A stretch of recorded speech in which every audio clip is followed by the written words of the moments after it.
Gentleman, Mr. Cole, the chairman from Oklahoma, is recognized.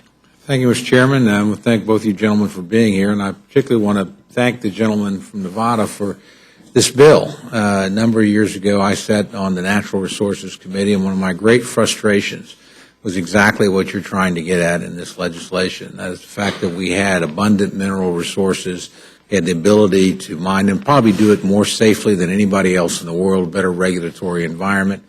I remember asking some of the producers that were doing extensive work overseas that came to testify, well, you know, is it a labor issue? And they said, no, with mechanization and with the superior infrastructure in this country, this ought to all be done here.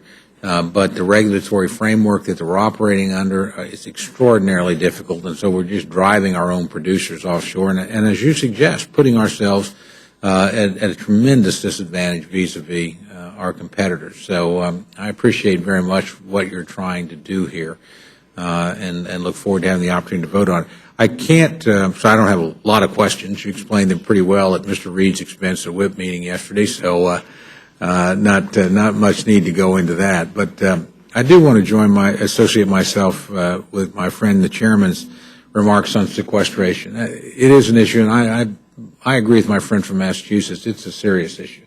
And I see it. It impacts my district tremendously. I have over 20,000 civilian defense workers that are being furloughed, a lot of institutions that are being affected, everything from Indian hospitals to the National Weather Center to, I can tick them off. Believe me, I probably have more than most people. And I'm proud that the House did act twice legislatively to try and deal with this. There didn't seem to be much interest on the part of the administration or the United States Senate. When we got into this year, rather than sit down with the Speaker, the President conducted essentially a 6-week political campaign and then invited the Speaker on the very last day to come to the White House for what was obviously a set-up photo opportunity. So this is originally the President's idea. I think Mr. Woodward established that pretty clearly. He advocated for it. He signed it into law. He's never put out a specific legislative proposal that's a serious solution.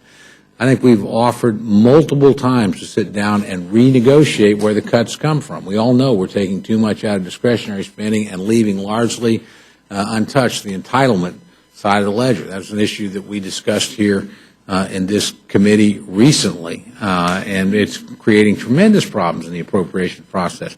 But until the President's willing to sit down and deal with entitlements seriously, you know, I think these things are going to continue. And look, I've worked with my friends on everything from fiscal cliff to Sandy to violence against women.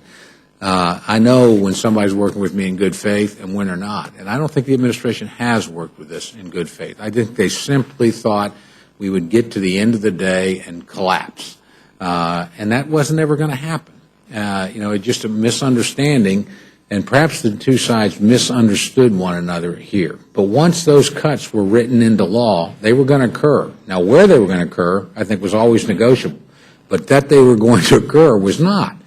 And in the same way, by the way, I've always said that about the fiscal cliff. Once those tax increases were timed to run out, the President won re-election, some of them were going to end. You know, they're just going to do it. Now, negotiate which ones, talk about what, but the idea that you could just dig in and the other side would, when it had something it wanted to achieve in law, you know, guaranteed, they're not going to just simply, you know, wave a white flag on that. But I applaud your efforts because I know they're sincere. I'd like to sit down and deal with this as well, but I'd like to deal with it by continuing to do what the administration, by the way, is very proud of. They sent a release out yesterday touting their achievements in lowering the deficit and how much better off it was. My goodness, it's already $200 billion better off than we thought it was 3 months ago. So you can't claim credit and cast stones at the same time. You know, I don't think they, if a lower budget deficit's good, then gosh, how come that was a good thing today, but it's a bad thing tomorrow, and it'll be a good thing again the day after? So again, I'd like to. I think the chair. I shouldn't have gone on as long as I did. I associate myself with the chairman's remarks. I look forward to working with my friends on. Gentleman, yield for a I second. certainly yield to my friend from Utah.